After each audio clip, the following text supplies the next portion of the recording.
E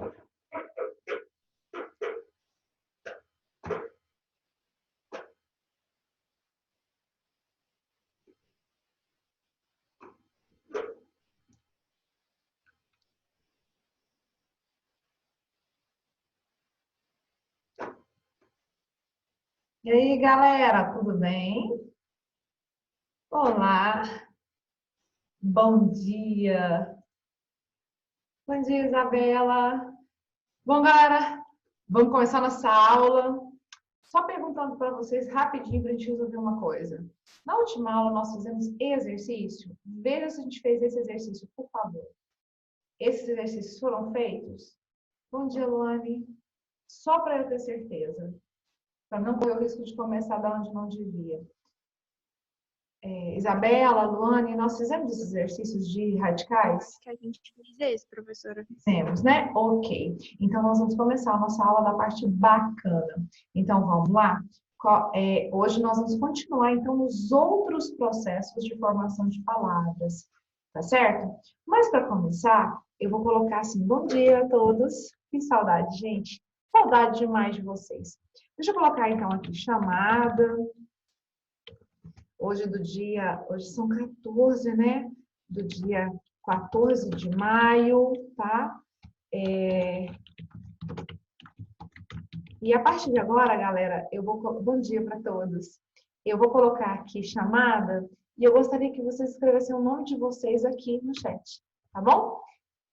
Nossa, eu coloquei Lucia, oh meu Deus, do dia 14 de maio. Corrijam aí. Então tá bom. Mas enfim, coloque o nome de vocês e a série, só para a gente ter um controle de quem está presente, tá bom? Muito obrigada, galera. Bom, vamos começar a nossa aula. Então, olha só. Nós falamos até agora da formação de palavras com compostos e falamos também da derivação. Lembram? Então, galera, existem outros processos de se fazer palavras. São processos novos, inclusive, né? Basicamente, 90% das nossas palavras são feitas por composição e derivação. Mas existem outras formas de fazer palavras, e é isso que nós vamos olhar hoje, tudo bem? Eu quero que vocês anotem essas informações e coloquem no caderninho para ter depois fácil acesso, tudo bem? Então, vamos começar. Outros processos de fazer palavras. Além da composição e da derivação, o que a gente tem para fazer? Então, olha só. A gente tem... Deixa eu continuar, né?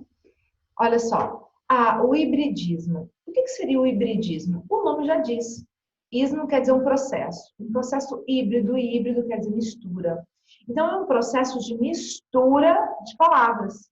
Como assim? Mistura de palavras? A composição não é assim, de mistura? A derivação também não coloca sufixo, prefixo? Não. Essa mistura aqui é de origens diferentes.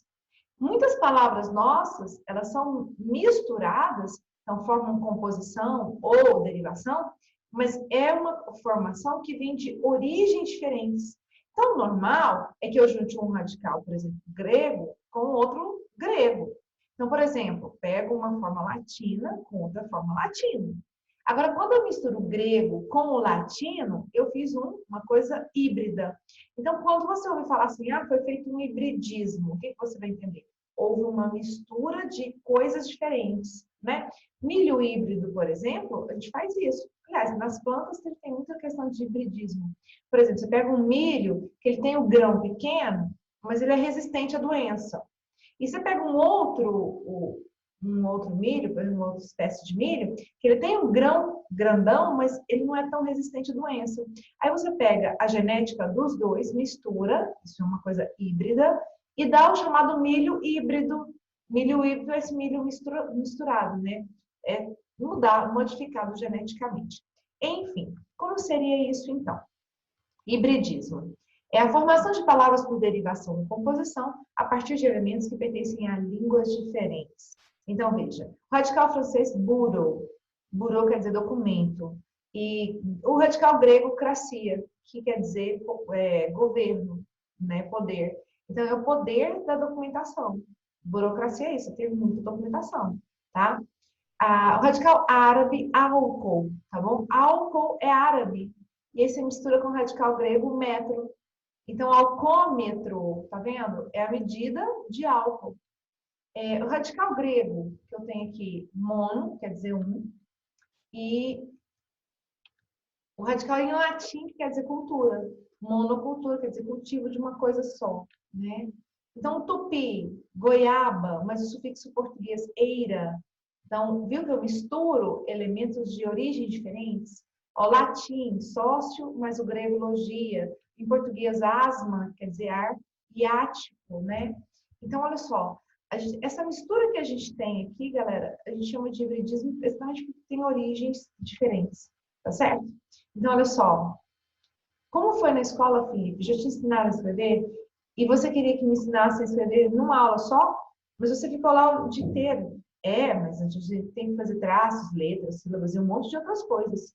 Leva meses para ensinar a gente a escrever. Meses. Malditos burocratas. O que é burocratas, então? Aquele que tem o poder da documentação. Se eu perguntar numa prova se nessa tirinha tem um hibridismo, você escolheu burocratas. Certo? Bacana, então, galera. Bom, processo, então, de redução. Esse processo de redução, ele tem 3 formas básicas de ser feito, certo? Então, eu vou chamar de redução, que é o grupo, mas eu vou dar nome específico para cada situação. Nesse caso, galera, reduzir é pegar a palavra na origem dela e diminuí-la, para ficar mais fácil de passar a informação. Então, isso seria uma forma de redução. Eu tenho basicamente 3 formas de redução, que são as abreviações, abreviaturas e siglas, que tem nome específico. Então, vamos lá olhar. A primeira forma seria abreviação vocabular, tá? Que é o segundo processo que a gente tem diferente da composição e a derivação. Como que seria isso? Você vai criar uma nova palavra a partir de um pedaço dela. Então, você vai pegar a palavra inteira e vai fazer ela virar um pedaço. E esse pedaço passa a significar a palavra inteira, certo? Então, você tem um apagamento de um pedaço da palavra, seria essa a ideia. Então, veja, eu pego o radical inteiro, alto, o radical móvel, automóvel. Essa é a palavra feita por composição. Nós vamos fazer um apagamento agora, certo? Então, assim, essa aqui é uma composição por justaposição, né? Então, 2 radicais. O que eu posso fazer? Um apagamento de um pedaço da palavra. Aí eu faço assim o alto. Então, assim, venda de autos. Já viram? Então, houve uma abreviação vocabular agora. Certo? Você fez um apagamento. Olha só. Auto querendo falar de automóvel. Óbvio, né, galera? Você pega a palavra foto, mas o radical grafia. Essa palavra é composta por justaposição. Tudo bem. Mas aí você faz um apagamento. Aí você fala foto, tirar uma foto. Então, agora você fez uma abreviação vocabular. Em vez de falar a palavra inteira, você fez só um pedaço. Certo? Olha aqui, o radical é cinema e o outro radical é grafos de escrita, né? E tó seria um radical, uma consoante e uma vogal de ligação. Tudo bem. Vamos juntar, então, isso aqui é uma composição por justaposição, certo? O que nós vamos fazer agora é um apagamento. Virou cinema. Então, abreviação vocabular, que você usa como cine também, já viu? Então, um apagamento e outro apagamento. Hoje já estão usando cine, querendo se referir ao cinematógrafo, entenderam? Então, isso para nós é chamado de abreviação vocabular. Você fala motocicleta, certo? De composição por justaposição. Faz o apagamento, virou moto. Então, agora você fez uma abreviação vocabular. A palavra é quilo mais grama, justaposição. Quilo quer dizer 1000, grama quer dizer medida, unidade de medida, né? Então, quando você apaga, vira quilo, né? Gente, só um cuidado, quilo é a palavra. Existe o símbolo, que é a letra K, maiúscula.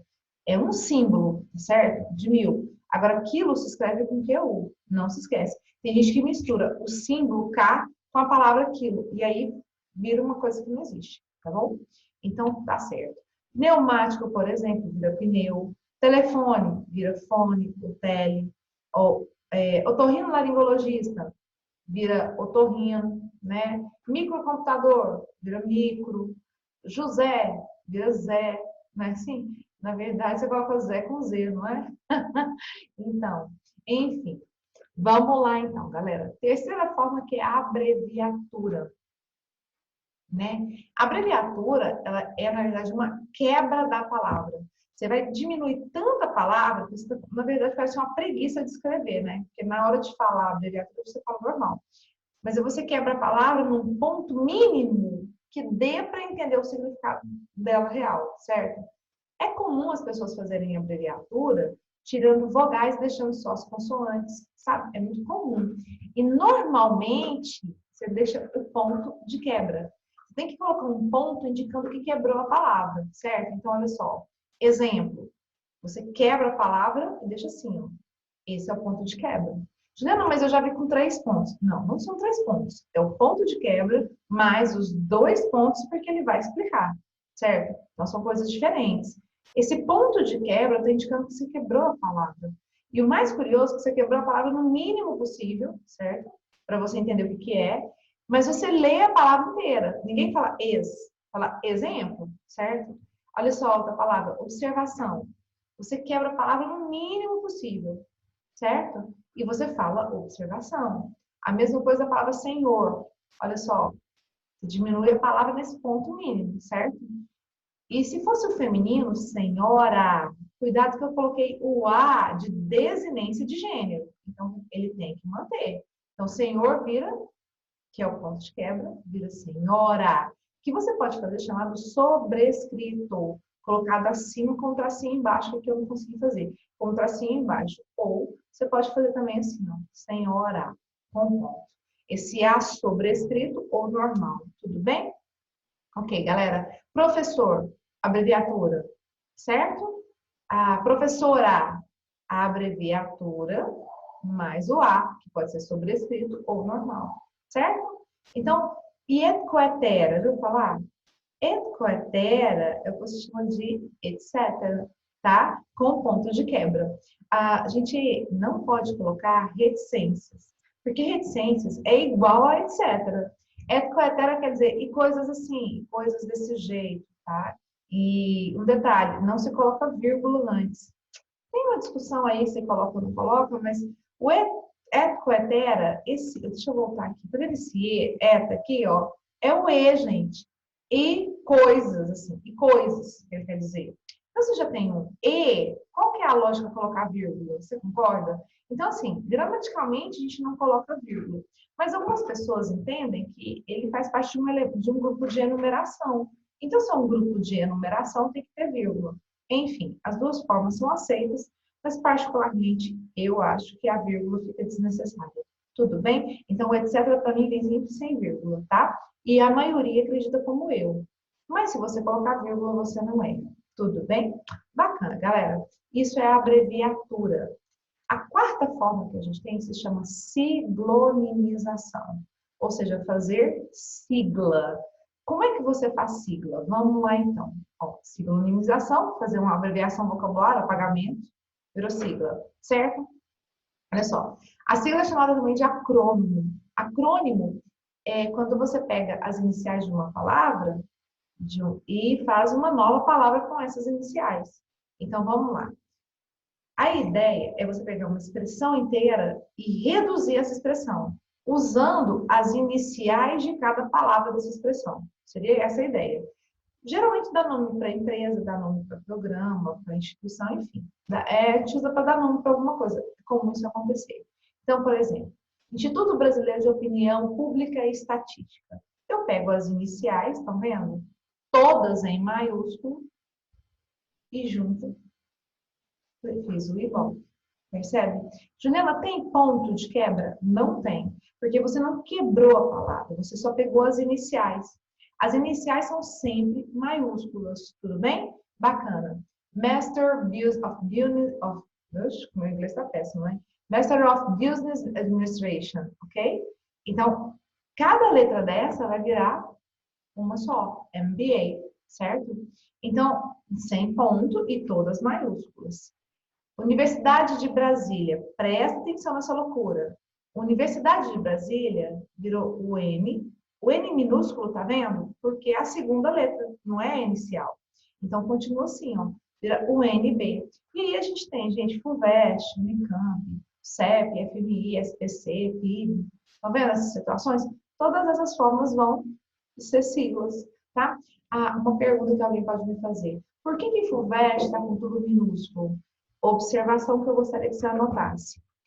Se eu fosse colocar FUVEST, segundo a minha regra, a letra inicial seria maiúscula e as outras minúsculas, como em um NB, FUVEST, só o V aqui no meio da palavra ia ser maiúsculo, porque FUVEST é fundação para o vestibular. Então, FU, minúsculo, né? E o V seria maiúsculo, certo? Eles acharam que não ficou muito estético, ficou estranho. Então, o que determinaram? Que acima de 4 letras, ou seja, 5 letras em diante, a gente coloca tudo maiúsculo, ou tudo, ou só a primeira maiúscula, o restante normal. Foi o que aconteceu. Ou você faz assim, ó, como o Ibope, tudo maiúsculo, ou você põe a primeira maiúscula, o restante normal. Entendeu? Aconteceu com o Unicamp e acontece com outras expressões, como CEL, que a gente usa assim, quer ver, Anatel.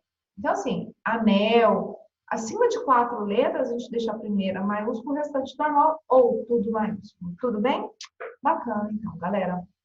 Aqui, ó. Aline, você está mesmo deprimida ou é só TPM?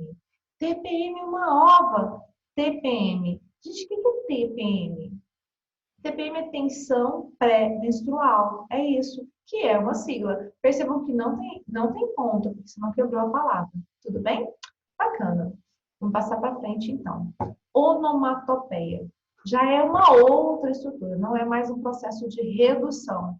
Já é uma outra forma de fazer palavras, tá? Pessoal, até aqui tá tudo tranquilo? Vai falando para mim se tá tudo certo, tudo bem? Fala para mim no chat, ou abre o microfone, pode perguntar se você quiser, tá? Que bom. Obrigada, Bela. A Bela é uma abreviatura, uma abreviação vocabular também, né? Porque eu fiz um apagamento, certo? Bom, a onomatopeia também é responsável por fazer palavras. Pode parecer bobo, mas a gente com um barulho consegue fazer palavra. Por exemplo, olha só, a trim, trim, é o barulho do telefone, toque, toque. A gente tem hífen porque são palavras repetidas, tá vendo? Miau. O barulho que você escuta, você escreve. O mais curioso é que, em geral, os verbos e substantivos que você faz a partir de vozes de animais, normalmente vem do barulho que eles fazem. Então, miau é o barulho que o gato faz. Então, o miar dele é esse. Olha só, virou miado, que é o substantivo, que vem desse barulho que ele faz. O que mais? Coachar, vem do barulho que o sapo faz, né? Coach, coach, coach. Mais ou menos, eu quase era um sapo agora, né, galera? Ó, o sibilar, a cobra se sibila, então o sibilar da cobra, sibila, tá vendo?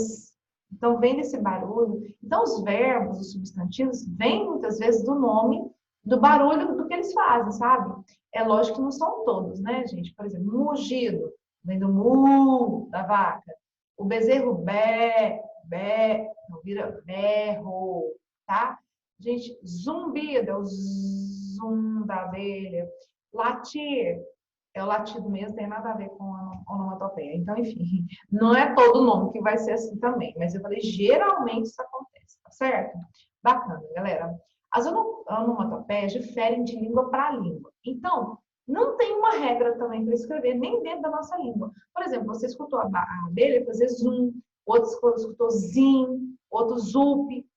Cada um escuta o barulho que quer, galera. Então, escreve do jeito que está ouvindo, tá? E a partir desse barulho, você vai fazer uma palavra. Por exemplo, a minha abelha fez zip. Então, quer dizer, o zipado da abelha, o zip da abelha, tá vendo? Acabei fazendo um nome a partir do barulho que ela fez na minha cabeça, tudo bem? O que o leitor tem que perceber é que eu quero representar o barulho de algum tema que eu estou discutindo no texto. Se estou falando do barulho da abelha, eu vou tentar, então, reproduzir o barulho da abelha. Por mais que para você fale assim, nossa, nem parece que é barulho da abelha. Certinho? Então, tá. Bom, galera, da onomatopeia eu coloquei alguns desenhos para vocês perceberem. Tinha um desenho que era do Batman, era Batman, desenho mesmo. Não podia mostrar violência na televisão. Então, o que eles faziam? Na hora que o Batman estava batendo no Coringa, saía da tela, aí começava assim, pá, pô, pi, pá. Sabia que estava batendo no Coringa, né? Mas a gente não via nada, só via as onomatopeias. Lembram disso? Ah, boa pergunta, Karen. Caso em um vestibular caia uma fábula, se eu quiser escrever uma onomatopeia, preciso de aspas? Não, não precisa. Às vezes, assim, não é que é necessário. Eu coloco para indicar que é um nome que eu acabei de inventar, certo? Então, assim, porque não existe, a onomatopeia, ela não existe em si. Eu inventei uma palavra. E como essa palavra não faz parte do nosso vocabulário, da língua portuguesa, então a gente coloca entre aspas. Só que já existem onomatopeias que já foram inseridas na nossa língua. Por exemplo, o barulho do relógio. Já virou tic-tac. Então, todo mundo sabe que tic-tac é barulho de relógio. Não preciso colocar aspas, de jeito nenhum. Mas vamos pensar o seguinte. O meu texto ele é denotativo, ou seja, sentido real. Tic-tac, eu passei para um barulho, mas é um sentido figurado. Você concorda comigo? Porque é um barulho que supostamente eu ouvi. Então, se é uma forma figurada, fugiu ao normal do meu texto. Então, tem que colocar aspas também.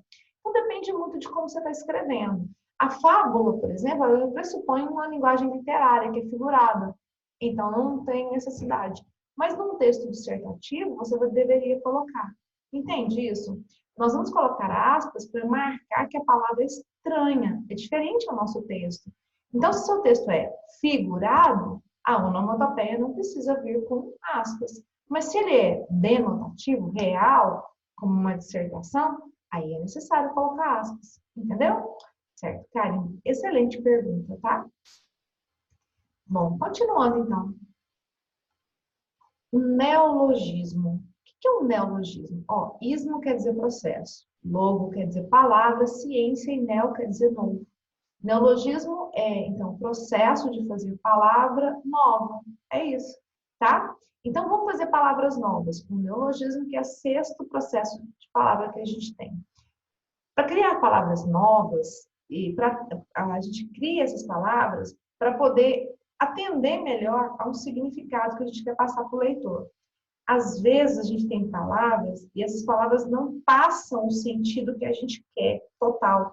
Então você acaba inventando uma palavra que seja mais adequada. É essa que é a ideia. Então veja, o que é isso? Parece horrível. Comida vegetariana é bom para você. Vegetariana? Eca! Eu não sou vegetariano, eu sou sobremesariano. Olha só, ele acabou de inventar uma palavra, gente. Essa palavra, ela não existe, ela não é dicionarizada. Por isso ela é chamada de neologismo, tudo bem? Numa prova eu vou perguntar, qual é o neologismo? Você vai lá, sobremesariano, entendeu? Por que ela é neologismo? Porque ela não foi dicionarizada. Ele acabou de inventar, certo? Aí, outra pergunta que normalmente a gente vai fazer. Como que ela foi feita? A palavra é nova, ela não foi dicionarizada. Mas o jeito de fazer a palavra, dela ser formada, não muda. Ou ela é composição, ou ela é derivação. Nesse caso, ele usou a palavra sobremesa, mas iano, que é formador de substantivo. Então, ele fez uma sufixação, ou uma derivação sufixal. Entende? Então, mesmo que a palavra seja nova, novo quer dizer que ela não está no dicionário. Mas o jeito de fazer palavra é sempre o mesmo. Beleza? Outra pergunta que eles podem fazer com o neologismo, o significado. E o significado depende muito do contexto, certo? Então, sobremesariano, o que ele quis dizer com isso? Por que ele usou esse termo? Para indicar que ele é a pessoa que come somente sobremesa. Ele gosta de sobremesa, percebe? Então, tem um significado. E como é que ele ia? Não tem uma palavra que indica isso. Então, ele inventou para passar melhor o que ele sentia, o que ele queria expressar. É isso. Então, neologismo não é uma coisa que você faz sem lógica, criei a palavra que gostei. Não. Tem um significado, tem um jeito de fazer, segue uma regra, só que ela ainda não foi dicionarizada, entenderam? Tá. Então, o neologismo tá tranquilo, né? Palavra valise, já ouviu falar? Bom, valise, galera, é quando você junta tudo que você tem numa mala pequenininha. Essa mala pequenininha, ela costuma ser chamada de valise. Antigamente, as mulheres, para viajar de trem, elas compravam as valises, hoje a gente chama de nécessaire, né? Que é uma forma francesa que a gente trouxe, mas é a valise. Valise é a junção de elementos que a gente coloca ali, agrupando para ficar uma coisa menorzinha, sabe? A palavra valise segue essa ideia. O que é a palavra valise? Você vai juntar radicais, né, diferentes, e também chamada de amálgama, né? Você vai juntar palavras e vai pegar pedaços dela para fazer uma só. Vão ter o mesmo significado, não vai ser uma palavra nova.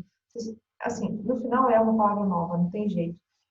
Porque você acabou de inventar um termo que separado existe, junto também vai existir, mas dando um nome só. Só que você tira um pedaço daqui, tira um pedaço dali e junta. É um truncamento de palavras. Seria isso. Então, por exemplo, você pega a palavra português, mas a palavra espanhol. Aí você quebra um pedaço aqui, quebra um pedaço ali e vira portunhol. Você inventou a palavra e portunhol quer dizer português e espanhol. Aí você vira para a pessoa, nossa, o que você está falando? Ah, estou falando portunhol. É um português misturado com espanhol. Você já entendeu isso, certo? Olha só, cibernético. Então vem, olha só, a palavra astronauta. Eu quero que você tire pedaços das duas palavras e junte. Cybernauta. Estão vendo? Crédito mais telefone. Aí você fala credifone. Então, assim, é um recurso que a gente tem para formar palavras, chamamos de amálgama ou palavra valise. É quando você quebra duas palavras e junta. Necessariamente tem que quebrar essas palavras e juntar as duas para formar uma palavra só. Essa aqui é a ideia da palavra valise. Tudo bem? Bom, galera, outra forma que a gente tem de fazer palavras, a gente chama isso de extensão semântica. Estender o significado, ampliar o significado, seria essa forma. Eu tenho algumas formas de fazer a extensão. A primeira forma dela seria o neologismo mesmo. Você pega uma palavra que ela existe, mas agora você vai colocar um significado totalmente novo nela. Então, a palavra existe, certo? Mas agora o sentido é novo. Então, por exemplo, você pega a palavra portal. O portal é isso aqui, já existe, certo? Essa palavra aqui, ó, janela, já existe. Mas coloca esses elementos com outro sentido lá na informática. Entra lá no meu portal, não mudou o sentido? Janela do Windows, não mudou o sentido? Isso que a gente chama de extensão semântica. As pessoas costumam chamar essa extensão semântica de neologismo semântico, porque a palavra está sendo usada de forma nova, quer dizer, com significado novo, apesar de a palavra já existir.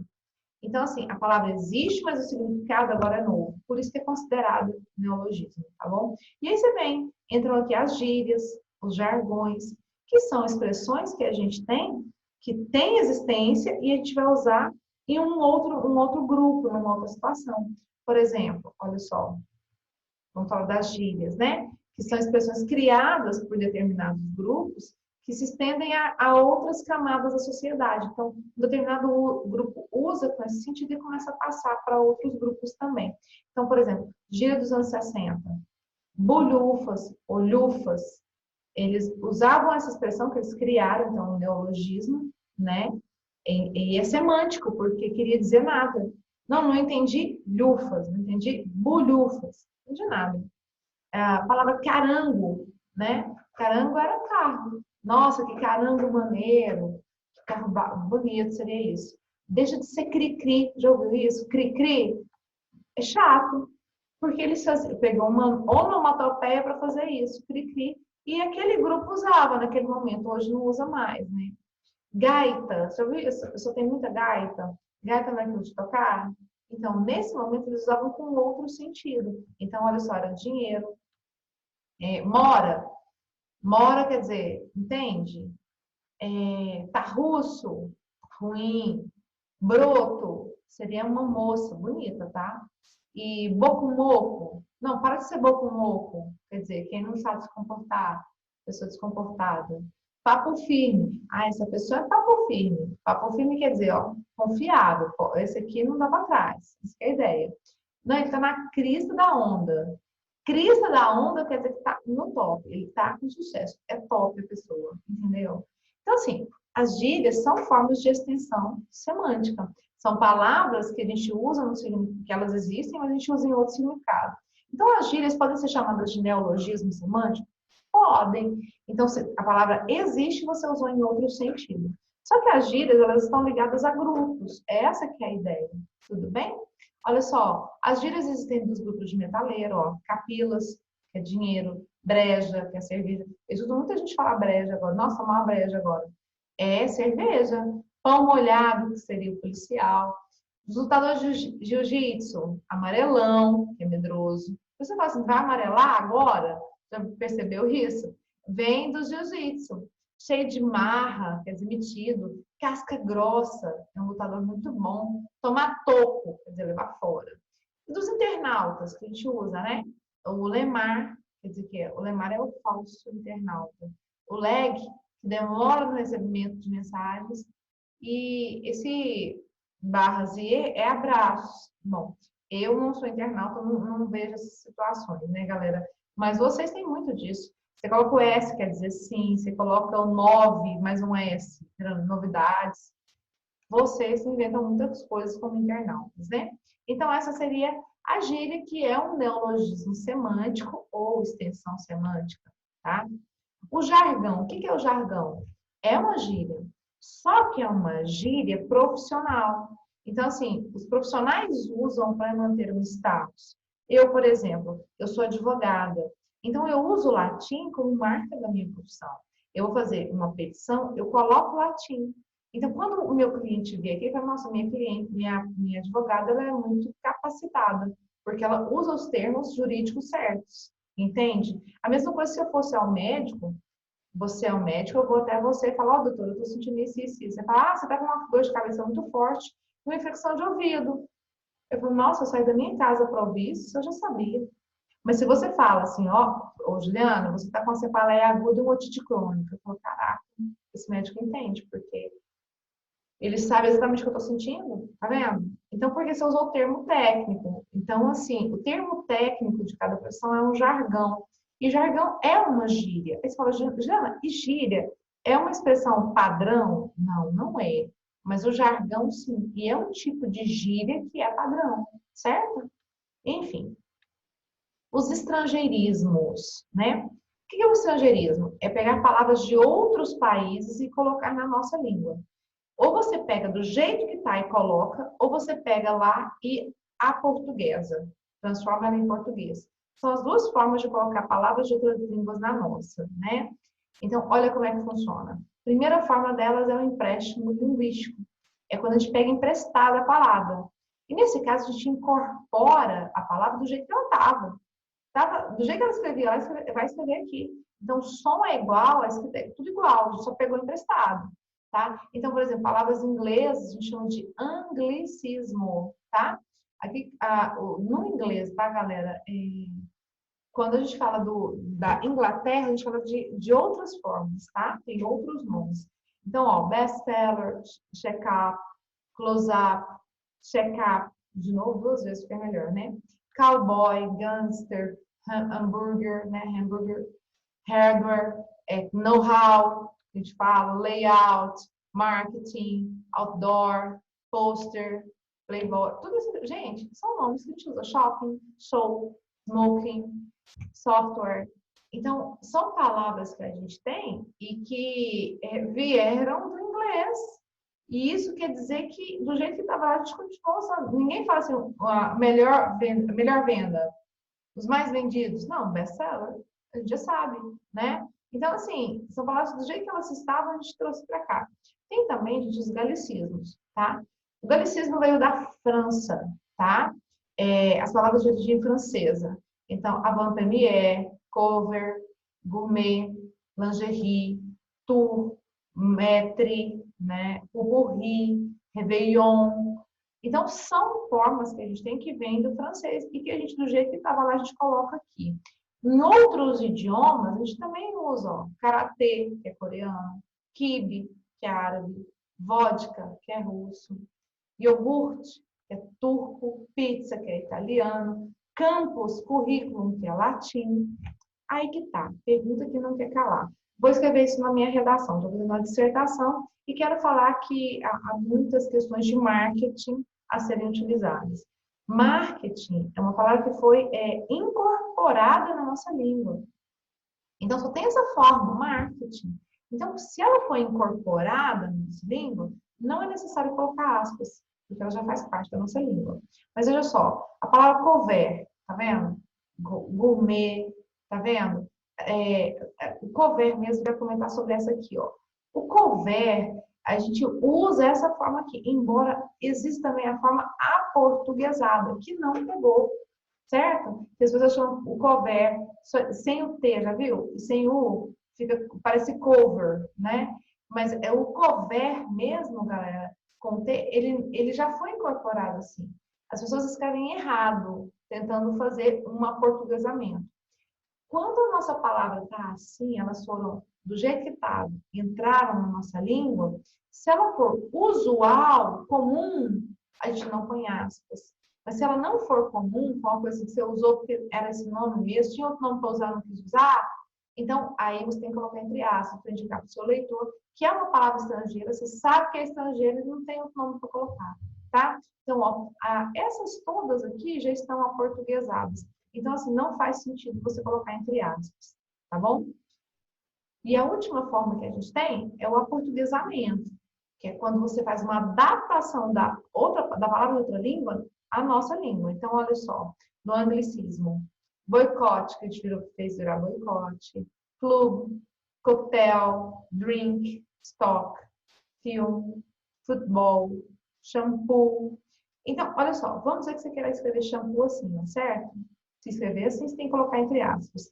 Assim é a forma em português. Não precisa colocar entre aspas mais. Entendido? Ok. Dos galicismos, ou seja, de origem francesa. Atelier, buffet, boîte, pâté, pivot, rouge, né? Toilette, chauffeur, dossier. Então, são formas que a gente tem. Se vocês escreverem assim, certo? Você tem que colocar entre aspas. Se escrever assim, você tem que escrever normal, sem aspas, normal, porque já portuguesou. Tudo bem? Ok, galera. E aí, na próxima aula, a gente já começa com os exercícios de formação de palavra. Tudo bem? Então tá, até daqui a pouco, meio-dia e 25. Espero vocês, tá bom? Se alguém chegou agora ou por agora, não esquece de escrever seu nome, tá? Porque aqui vai ser feita a chamada de vocês, tá bom? Se tiver alguém que tá por aí, já escreve seu nome, tá? E põe sua série, beleza? Gente, ó, muito obrigada pela aula. Eu vou dar um tempinho para o pessoal escrever, né? As que está presente, senão ganha falta na minha aula. Tudo bem? Bom, mais uma outra coisa que eu gostaria de conversar com vocês. É lógico que, assim, as aulas presenciais são muito melhores que as telepresenciais, óbvio, né? Mas, assim, o que a gente está fazendo é o melhor para vocês, né? Então, se tiver alguma coisa que você queira que melhore, você acha, Juliana, essa aula não está bacana, o que você pode fazer? Fala para mim, eu vou pensar, a gente vai melhorar essa aula até ficar perfeita para vocês. Porque a gente faz tudo com tanto carinho, sabe, para vocês? Porque eu sei que o mundo continua, né? E sua vida continua. E, cara, você vai fazer vestibular daqui a pouco. O Enem já abriu inscrições. E, e você precisa estar presente nisso, né? Sua vida continua. E eu vou fazer de um tudo para que a língua portuguesa seja, assim, a melhor coisa da sua prova. Então, assim, eu vou lutar muito para que tudo que eu sei, você saiba também. Então, eu vou contar todos os detalhes. Tudo que precisa falar, eu vou contar para você. Tá certo? Então, não deixa de acompanhar, não deixa de anotar. Eu sei que a forma de estudar é nova e o jeito também da gente falar para vocês é novo. Tudo novo. Então, tá todo mundo começando do zero. Se está começando do zero, vai lá e arrasa. Faz o seu melhor. Tá bom? Ó, super beijo. Até daqui a pouco, ao meio-dia e 25. Tá bom? Beijo, galera.